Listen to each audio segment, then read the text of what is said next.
Nous allons étudier aujourd'hui sur l'évangile de Jean, chapitre 21, du verset 18 à 25.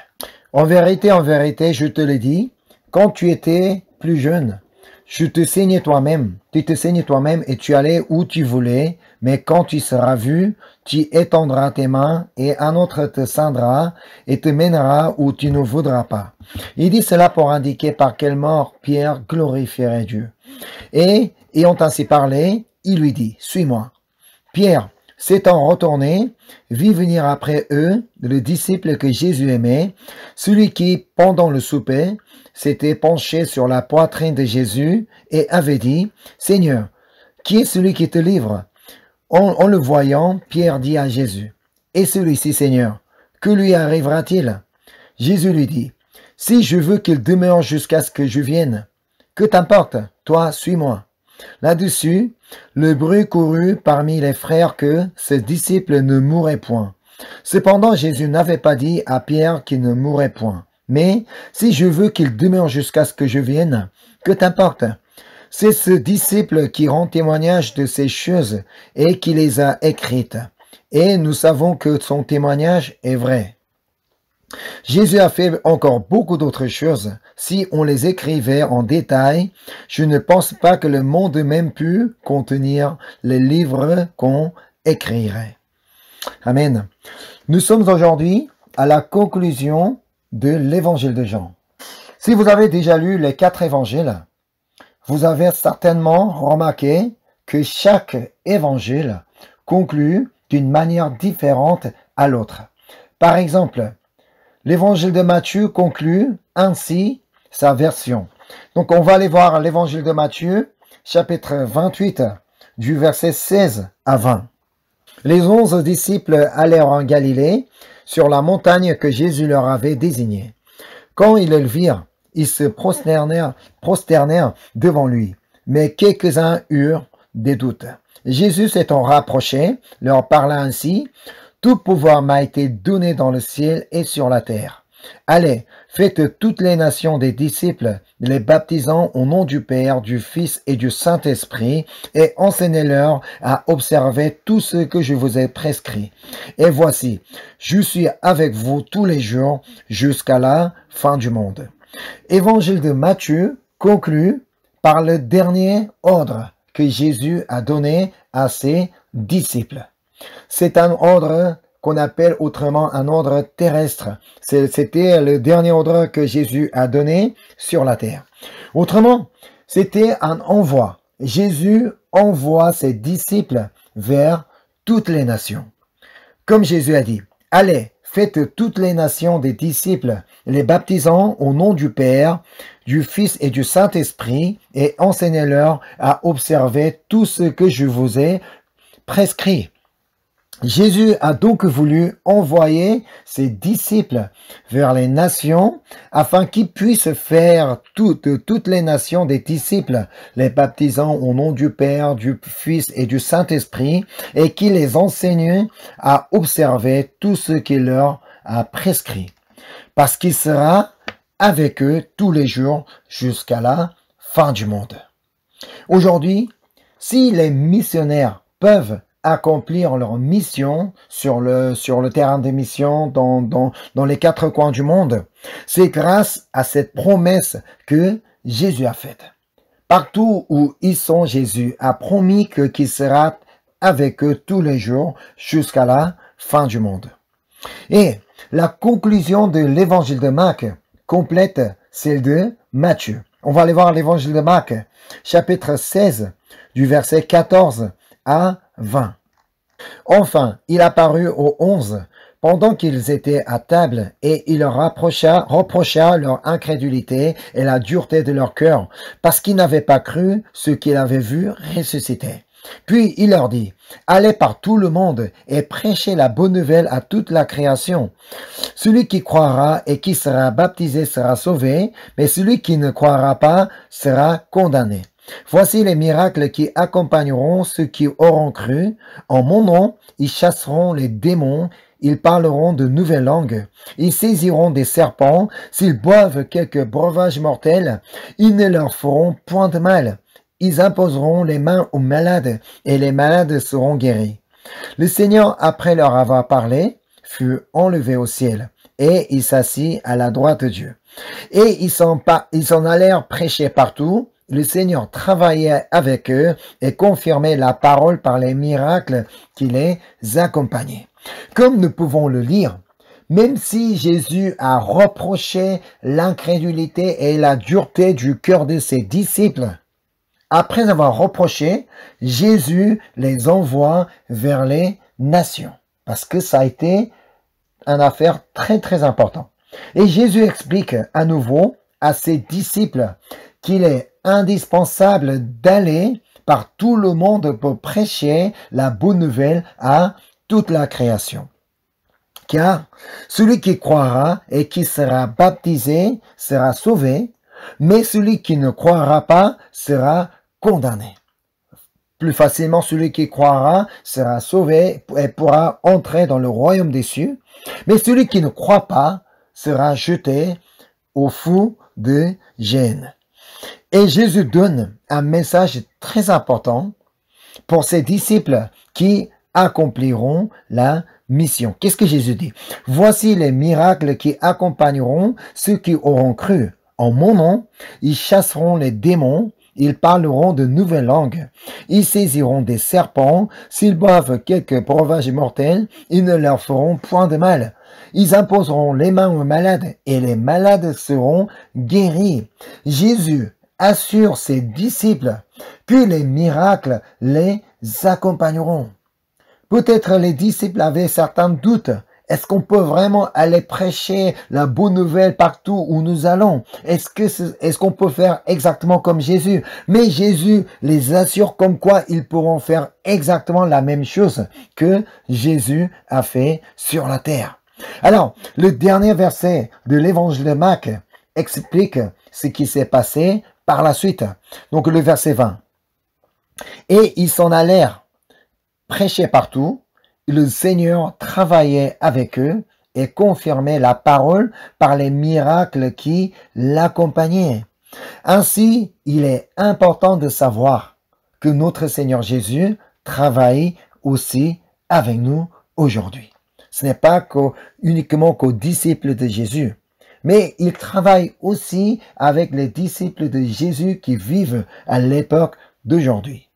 Et c'est lui qui confirme la parole par les miracles qui l'accompagnent. Ce n'est pas nous qui les réalisons, mais c'est Dieu lui-même, c'est Jésus lui-même qui confirme la parole par les miracles qui l'accompagnent. Puis la conclusion de l'évangile de Luc rejoint celle de Marc. On va aller voir le dernier chapitre de l'évangile de Luc, chapitre 24, du verset 44 à 53. Je vais lire. Puis il leur dit, c'est là ce que je vous disais lorsque j'étais encore avec vous, qu'il fallait que s'accomplisse tout ce qui est écrit de moi dans la loi de Moïse, dans les prophètes et dans les psaumes. Alors il leur ouvrit l'esprit afin qu'ils comprissent les Écritures. Et il leur a dit, ainsi il est écrit que le Christ souffrirait et qu'il ressusciterait des morts le troisième jour et que la repentance et le pardon des péchés seraient prêchés en son nom à toutes les nations, à commencer par Jérusalem. Vous êtes témoins de ces choses. Et voici, j'enverrai sur vous ce que mon Père a promis, mais vous, restez dans la ville jusqu'à ce que vous soyez revêtus de la puissance d'en haut. Il les conduisit jusque vers Béthanie, et ayant levé les mains, il les bénit. Pendant qu'il les bénissait, il se sépara d'eux et fut enlevé au ciel. Pour eux, après l'avoir adoré, ils retournèrent à Jérusalem avec une grande joie. Et ils étaient continuellement dans le temple, louant et bénissant Dieu. Ici, c'est l'accomplissement de la parole de Dieu est mis en évidence. En fait, selon l'évangile de Matthieu, c'est en fait envoi, c'est l'envoi vers toutes les nations était mis en évidence. Et l'évangile de Marc, c'était les miracles qui accompagneront ceux qui auront cru, qui étaient mis en évidence. Mais ici, selon l'évangile de Luc, c'est l'accomplissement de la parole de Dieu est mis en évidence. C'est pourquoi donc on relit le verset 44 et 45. Puis il leur dit, c'est là ce que je vous disais lorsque j'étais encore avec vous, qu'il fallait que s'accomplisse tout ce qui est écrit de moi dans la loi de Moïse, dans les prophètes et dans les psaumes. Alors il leur ouvrit l'esprit afin qu'ils comprissent les Écritures. Alors, si on résume la conclusion des 3 évangiles, donc on appelle les évangiles synoptiques, c'est qu'au final, Jésus a voulu envoyer ses disciples pour annoncer l'évangile à toutes les nations. Jésus ne voulait pas que uniquement les Juifs soient sauvés, mais Jésus a voulu absolument que tout le monde soit sauvé. C'est pourquoi il a voulu envoyer ses disciples à toutes les nations. Mais eux-mêmes, les disciples eux-mêmes, ce n'était jamais possible. Alors Jésus a promis comme quoi il sera toujours avec eux, afin de travailler avec eux et afin de confirmer lui-même la parole. Et encore, Jésus a ouvert leur esprit afin qu'ils puissent comprendre les Écritures. C'est vraiment l'essentiel. Il faut comprendre les Écritures. Sans qu'on comprenne la parole de Dieu, on ne peut pas mettre en pratique. C'est pourquoi Jésus a ouvert leur esprit afin qu'ils puissent comprendre les Écritures. Autrement, Jésus a donné son Esprit Saint pour que ses disciples puissent comprendre les Écritures et remplir les tâches qui leur sont confiées. C'est pourquoi au verset 49, on relit ce qu'on a lu tout à l'heure, et voici, j'enverrai sur vous ce que mon Père a promis, mais vous, restez dans la ville jusqu'à ce que vous soyez revêtus de la puissance d'un nom. C'est ainsi que les disciples ont attendu et ont persévéré dans la ville de Jérusalem. Et au jour de Pentecôte, ils ont reçu tous le feu du Saint-Esprit. Et enfin, nous arrivons à la conclusion de l'évangile de Jean. Alors, lisons le verset 18 du texte aujourd'hui sur quoi on conclut l'évangile. On retourne à l'évangile de Jean, au chapitre 21, verset 18. Je vais lire. En vérité, je te le dis, quand tu étais plus jeune, tu te saignais toi-même et tu allais où tu voulais. Mais quand tu seras vu, tu étendras tes mains et un autre te ceindra et te mènera où tu ne voudras pas. Comme nous avons étudié avant 2 semaines, c'est la parole que Jésus avait adressée à Pierre, après avoir lui posé 3 fois la même question. Alors, donc chaque fois quand Jésus parle, je te le dis, quand tu étais plus jeune, c'est à Pierre que Jésus adressait la parole. Et le verset 19 nous fournit l'information pour aider la compréhension de ces messages de Jésus à Pierre. Parce que rien qu'en lisant que verset 18, on ne comprend pas vraiment de quoi il s'agit. Mais en lisant le verset 19, on peut comprendre ce que Jésus voulait dire. Donc le verset 19, il dit cela pour indiquer par quelle mort Pierre glorifierait Dieu. Et ayant ainsi parlé, il lui dit, suis-moi. En résumé, la conclusion que nous pouvons tirer de l'ensemble de ces informations est la suivante. Nous, en tant que disciples de Jésus, nous devons aller. Ce n'est pas uniquement les disciples de Jésus qui ont été formés par Jésus, non. Nous qui considérons comme disciples de Jésus, nous devons tous aller faire toutes les nations des disciples, les baptisant au nom du Père, du Fils et du Saint-Esprit et les enseigner à observer tout ce que Jésus nous a prescrit. Ce n'est pas uniquement les pasteurs, que les missionnaires qui devront faire ça. Non, mais tout le monde qui sont devenus disciples de Jésus doivent faire ça. Alors, la question, jusqu'à quand nous devons faire ça? Jusqu'à quel moment nous devons accomplir ces tâches? Comme Jésus a dit à Pierre, c'est ce que nous avons à faire jusqu'à la mort. Il n'y a pas de retraite pour les disciples de Jésus. Ce n'est pas à l'âge de, comme disent donc les gens de France, à l'âge de 60 ans, 74 ans qu'on va dire donc je prends la retraite. Non. Il n'y a pas de retraite pour les disciples de Jésus. On est disciples de Jésus jusqu'à la mort. C'est ça. Nous devons accomplir donc la mission que Jésus nous a confiée jusqu'au dernier moment de notre vie. Dans ce cas, les miracles qui accompagneront ceux qui croient en Jésus accompagneront jusqu'à la mort également. Ça veut dire donc nous pouvons voir des miracles jusqu'au dernier moment de notre vie, parce que c'est ce que Jésus nous a promis.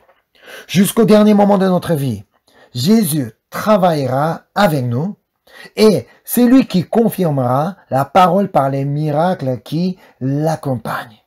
Ce n'est pas nous qui réalisons des miracles, mais tout ce qu'on a à faire, c'est croire en Jésus, parce que c'est lui qui travaillera avec nous, parce que c'est lui qui confirmera la parole par les miracles qui l'accompagnent. Et encore, jusqu'au dernier moment de notre vie, notre Seigneur n'arrêtera pas à accomplir tout ce qui est écrit dans la Bible et le Saint-Esprit continuera à nous aider à comprendre les Écritures.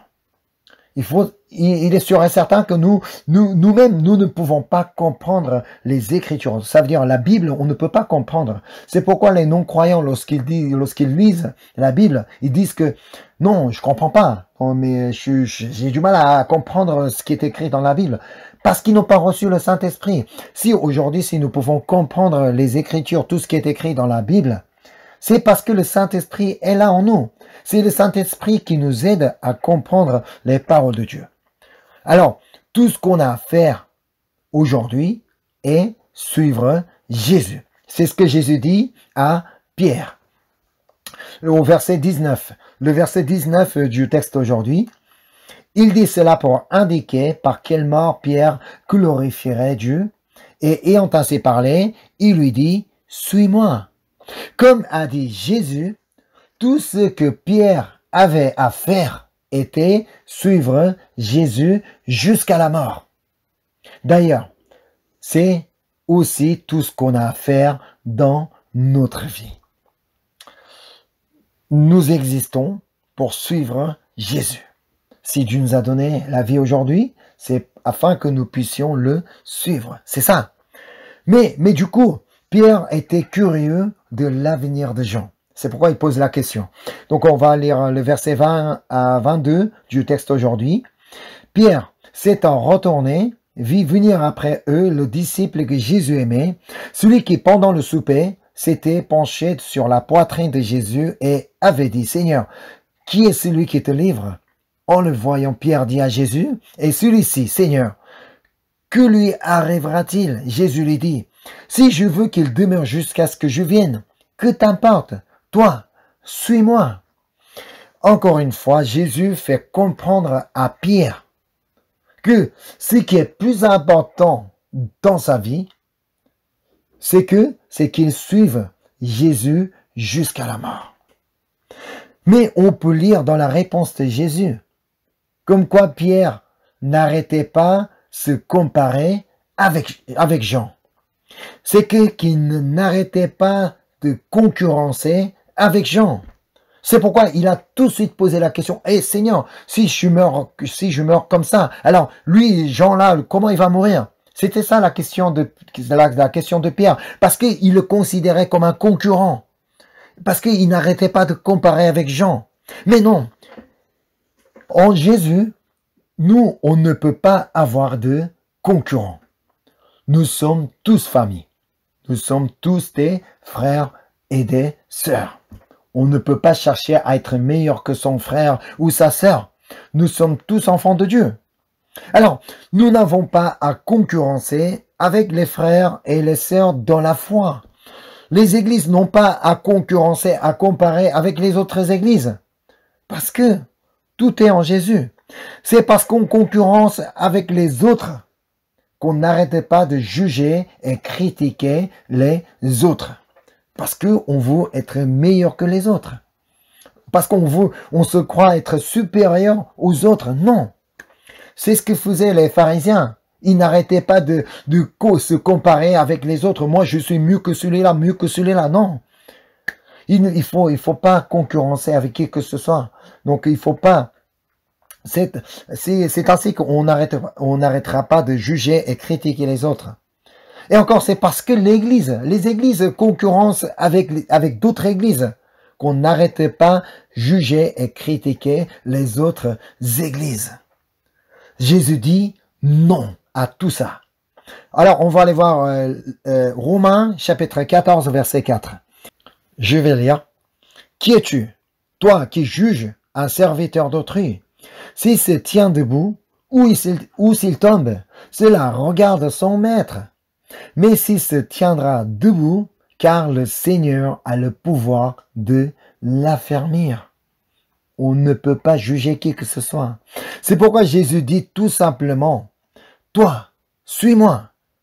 Qu'est-ce que ça veut dire? Toi, arrête de concurrencer ou de te comparer avec Pierre. Tout ce que tu as à faire, toi, suis-moi. Jésus avait déjà dit à ses disciples comment ils devaient suivre leur maître. Donc, on va aller voir Matthieu, l'évangile de Matthieu, chapitre 16, verset 24. Alors, Jésus dit à ses disciples, « Si quelqu'un veut venir après moi, qu'il renonce à lui-même, qui se charge de sa croix et qu'il me suive. Mais parce qu'on n'a pas renoncé à soi-même, qu'on n'arrête pas de juger les autres. Parce qu'on ne s'est pas chargé de sa croix, qu'on peut critiquer les autres.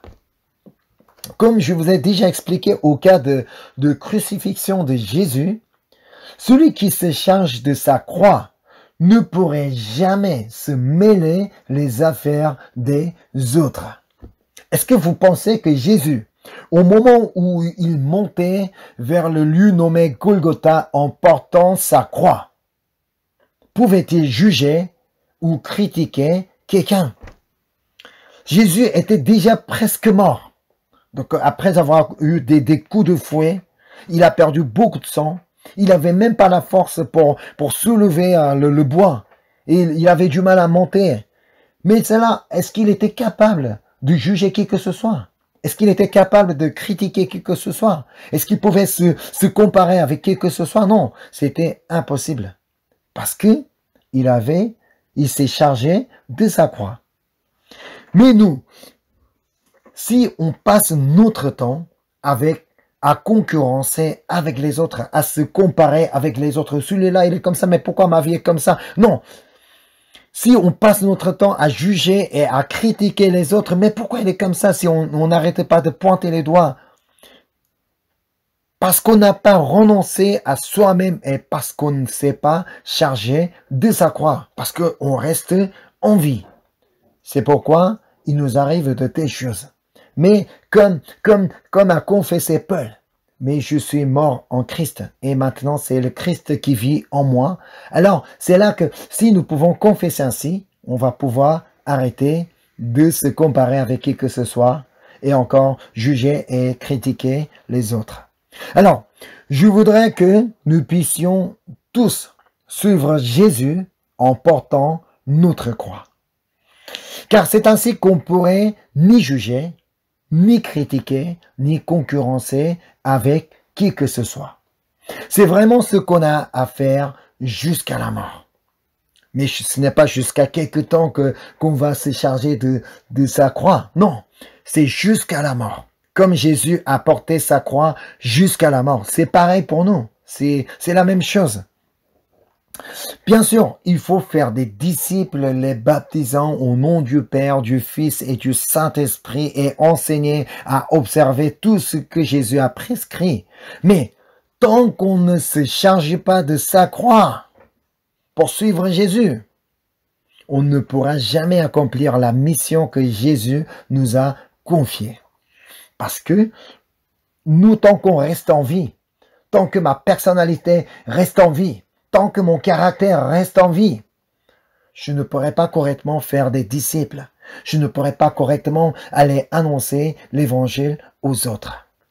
Enfin, en arrivant à la fin de l'évangile de Jean, j'ai réalisé que ce dernier message de Jésus est directement lié au premier verset du premier chapitre, de l'évangile de Jean. On va aller voir. L'évangile de Jean, chapitre 1, verset 1. Je vais lire. Au commencement était la parole, et la parole était avec Dieu, et la parole était Dieu. L'évangile de Jean commence par le mot, le commencement. Et l'évangile de Jean termine avec un message lié à la mort. Ça veut dire que toute notre vie est dans l'évangile de Jésus-Christ. Du commencement de notre vie jusqu'à la mort. Notre vie est dans Jésus-Christ. Alors, nous n'avons qu'à suivre Jésus-Christ. D'après l'évangile de Jean, nous avons appris les 7 « je suis » de Jésus. Jésus s'est présenté comme « je suis le pain de vie »,« je suis la lumière du monde »,« je suis la porte »,« je suis le bon berger »,« je suis la résurrection et la vie »,« je suis le chemin, la vérité et la vie » et « je suis le cep ». Autrement, il faut reconnaître que sans Jésus, nous ne pouvons vivre. Sans Jésus, nous perdons la raison de vie. Nous avons besoin de Jésus dans toute notre vie, comme Jésus s'est présenté. Dans la vie, nous pouvons toujours connaître des moments hauts et bas, mais à tout moment, nous n'avons qu'à suivre Jésus. C'est la moindre chose que nous devons faire en tant qu'un chrétien, en tant qu'un disciple de Jésus. Peu importe notre situation, tout ce qu'on a à faire, c'est suivre Jésus malgré notre situation. Parce que c'est lui qui est le pain de vie. Parce que c'est lui la lumière du monde. Parce que c'est lui la porte par laquelle on peut entrer dans le royaume des cieux. Parce que c'est lui le bon berger qui nous guide, qui nous protège et qui donne sa vie pour chacun de nous. Et encore, c'est parce que c'est lui la résurrection. C'est lui celui qui a vaincu la mort. Et celui qui est la vie. Celui qui est le seul chemin par lequel on peut aller vers le Père. Et il est la seule vérité. Il n'y a pas d'autre vérité dans d'autres religions. Il est la seule vérité. Et il est la vie. C'est celui qui nous a donné la vie. Et encore le cep. C'est pourquoi donc ce message de Jésus, je suis le cep, est très important pour nous. Alors, allons voir l'évangile de Jean, chapitre 15, verset 5. Je vais lire. Je suis le cep, vous êtes les sarments. Celui qui demeure en moi et en qui je demeure porte beaucoup de fruits, car sans moi, vous ne pouvez rien faire. Sans Jésus, on ne peut rien faire. C'est ce que nous devons croire, c'est ce que nous devons reconnaître dans notre vie. Car c'est lui qui nous a donné la vie et c'est lui qui nous a donné le moyen d'exister. Déjà, sans lui, on ne peut pas exister. Sans Jésus, on n'existe pas non plus. Alors, nous avons besoin de Jésus qui est la parole de Dieu. Quand on dit j'ai besoin de Jésus, ce n'est pas uniquement pour dire que oui, Jésus, j'ai besoin de toi, non. Ça veut dire, Seigneur, j'ai besoin de ta parole. Parce que Jésus est la parole. Jésus est la parole qui a été faite chair. Nous devons croire que tout ce qui est écrit dans la Bible est vrai. C'est ce que dit le texte aujourd'hui. Donc, on va retourner au texte aujourd'hui, chapitre 21, verset 24. Je vais lire. C'est ce disciple qui rend témoignage de ces choses et qui les a écrites. C'est Jean qu'on parle. Et nous savons que son témoignage est vrai. Donc, c'est ce que nous devons croire. Quand nous lisons la Bible, tout ce qui est écrit dans la Bible est vrai. Si on a au moins le moindre doute en lisant, est-ce que c'est vrai? Non, que j'y crois pas, ça c'est pas possible. Non, on ne peut pas croire en Dieu. C'est pourquoi nous devons croire que toute écriture, tout ce qui est écrit dans la Bible est vrai. Et encore, une chose que nous devons croire est écrit au verset 25. Donc, lisons le verset 25. Jésus a fait encore beaucoup d'autres choses si on les écrivait en détail, je ne pense pas que le monde même pu contenir les livres qu'on écrirait. C'est pareil pour nous aussi. Jésus a fait encore beaucoup d'autres choses dans notre vie, au-delà de tout ce que nous connaissons. C'est vrai, donc on peut reconnaître que oui, Seigneur m'a fait ça, Seigneur m'a donné ça, Seigneur m'a permis ça, Seigneur a répondu à ma prière. Oui, c'est vrai, donc on a certains points que nous connaissons. Mais il y a au-delà de tout ça, il y a beaucoup de bonnes choses que Seigneur a fait dans notre vie, que nous ne connaissons pas, que nous ignorons, que nous laissons passer. Alors, je ne sais pas si vous connaissez le chant « Compte les bienfaits ». Donc, c'est un chant qu'on chante aussi en coréen aussi. « Compte les bienfaits ». J'aime beaucoup, personnellement, la parole du refrain. Donc, c'est comme ça. « Compte les bienfaits de Dieu, mets-les tous devant tes yeux. Tu verras, en adorant, combien le nombre en est grand. » Est-ce qu'on pourrait vraiment compter les bienfaits de Dieu? Peut-être, d'après ma mémoire, donc je pourrais me souvenir quelques points, quelques bienfaits de Dieu. Mais, depuis ma naissance jusqu'à aujourd'hui, tous les bienfaits que Dieu a fait dans ma vie, ça c'est innombrable. Donc le nombre en est grand, on ne peut pas les chiffrer. C'est pourquoi nous pouvons toujours rendre grâce. C'est vrai, donc on peut compter les bienfaits de Dieu, mais il y a des choses que Dieu a fait sans que je le sache. Alors, parce que Jésus a fait beaucoup de choses dans notre vie, que nous devons continuellement rendre grâce. C'est grâce à lui que nous sommes en vie aujourd'hui. Si nous sommes réunis ce soir aujourd'hui en ligne, c'est grâce à Jésus que nous sommes réunis aujourd'hui. Si ce n'est pas lui qui nous a donné la vie aujourd'hui, on ne peut pas être là. Si c'est pas lui qui nous a permis la santé, la bonne santé pour que nous puissions tenir comme ça, non, on ne peut pas être là. Mais nous avons déjà reçu beaucoup de grâce et des Seigneurs ont fait beaucoup de bienfaits dans notre vie. Alors, en achevant l'étude sur l'évangile de Jean, je voudrais que nous puissions tous rendre grâce à Dieu pour tout ce qu'il a fait dans notre vie. En fait, rappelons-nous donc le dernier verset de l'évangile de Jean. Jésus a fait encore beaucoup d'autres choses. Oui, c'est ça. Jésus a fait encore beaucoup d'autres choses dans notre vie. Si on les écrivait en détail, je ne pense pas que le monde même pu contenir les livres qu'on écrirait. Oui, il y a beaucoup trop de bonnes choses que Jésus a fait dans notre vie. On ne pourrait même pas tout écrire. C'est ce que nous devons reconnaître aujourd'hui. C'est pourquoi nous devons continuellement remercier notre Seigneur. Et surtout, continuons à suivre Jésus dans la parole de Dieu, car sans lui, on ne peut rien faire. Seigneur, si Seigneur nous a donné sa parole, c'est la Bible, si Seigneur nous a donné la Bible, c'est afin que nous puissions, nous la lisions et que nous la gardions, nous la méditions et que nous la mettions en pratique. Ce n'est pas uniquement pour les pasteurs, pour les missionnaires, pour quelques-uns que tu as donné la Bible. Non, c'est pour tout le monde, pour tous ses disciples. Alors parce que c'est en lisant la parole de Dieu que nous pouvons suivre Jésus. Et encore, jusqu'à quand nous devons suivre Jésus? C'est jusqu'à la mort que nous devons suivre Jésus.